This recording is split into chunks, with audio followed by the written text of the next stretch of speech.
In much of America, life has slowly slipped back into some semblance of normalcy after COVID-19 changed the world. And unless you live in a border town, you might not know about a strange holdover that's devastating thousands of businesses. Amid the border crisis, where record numbers of illegal immigrants are seemingly greeted with open arms, legal travelers from Mexico are restricted if they want to come by car or on foot. Today, how that's costing the U.S. billions.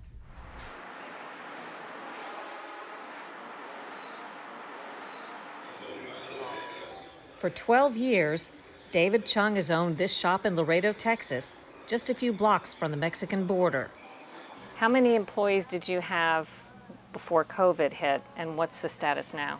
Before COVID hit, I had 3 full-time employees and 1 part-time on the weekends. Now I have no employees, just me and my wife. Some days I come to work by myself. I tell her to just stay home because, all day there's hardly any business. While many American businesses are on the road to recovery, they're still stuck in neutral in border towns like Laredo. That's because the Mexican tourists these businesses have relied on for years are still forbidden. While illegal border crossers are coming in and accepted by the thousands, legal shoppers from Mexico are considered non-essential travelers and banned under COVID restrictions since March of 2020. Can you tell me what's happened to the business since the non-essential traffic has been closed from Mexico?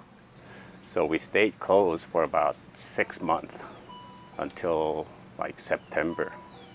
But we reopened, but there was hardly any business because we were dependent on a lot of the businesses from Mexico because this is border, and all that just was gone.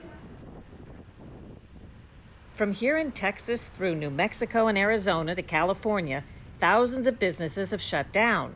Losses in U.S. border communities are estimated at $10 billion. Fewer sales, less income, less sales taxes for local government. It's a ghost town.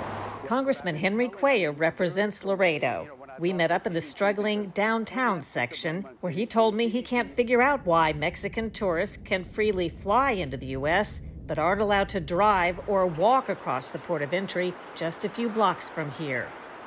Homeland puts a blame on CDC. CDC puts a blame on Homeland. Hey, Kush, how are you, man? Kush Simtani has operated his business, Special Electronics, in downtown Laredo since 1989, relying primarily on Mexican customers. There's nothing here. We're all bleeding, and the borders have to open up so people can get back into business. His shop used to bring in 6 figures a day, he says, but now he's losing upwards of $10,000 a month and won't bring in $1 today. What was this shop like, when it was busy and things were more normal, and what is it like now? We'd had lines outside the door, people to pay, and it was full in here, and people were buying TVs, electronics, and perfumes.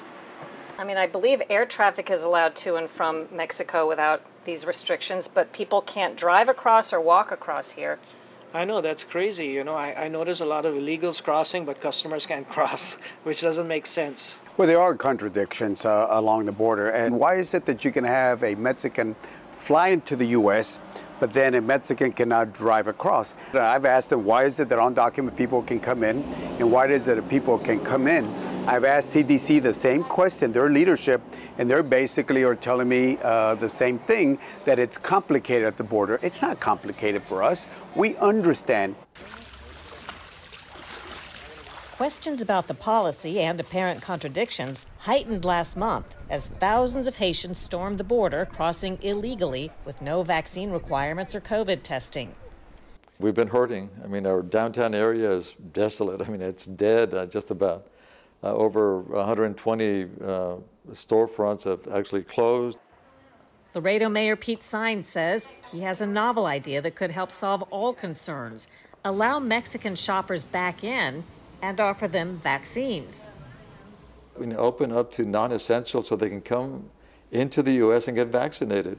And when they're here, they may help our economy too by shopping or staying at our hotels and restaurants and so on. So it's encouraging to hopefully invite these people and take care of their health needs, but also they could help us economically as well. Meantime, Chung says he's not even making enough money to cover utilities at his shop. How long do you think you can hang on without significant help or change? Maybe another couple of months. It's at the time where I have to make a decision. Just this past week, the Biden administration announced a reversal. Under pressure and with the U.S. economy continuing to show strain, vaccinated travelers coming by land or ferry will finally be allowed back into the U.S. starting in November. I think what got them convinced is just pressure. You know, they had to understand that this was important to our economy. How do you lose $19 billion from the Mexicans that were coming over and shopping? And just yesterday, I was downtown.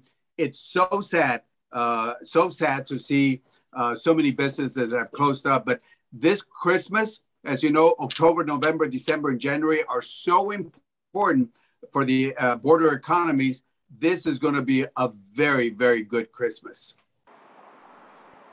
It's a year and a half too late for some, but could be in time to save other businesses. Semtani is holding out hope. We need our tourists. You know, we're a borderfront city. We're the gateway to Mexico. We need our tourists to come here and shop. The shop owners say the fourth quarter is typically the best for business, and if the border can open ahead of the holiday season, they say some businesses will be able to recover a decent portion of their losses.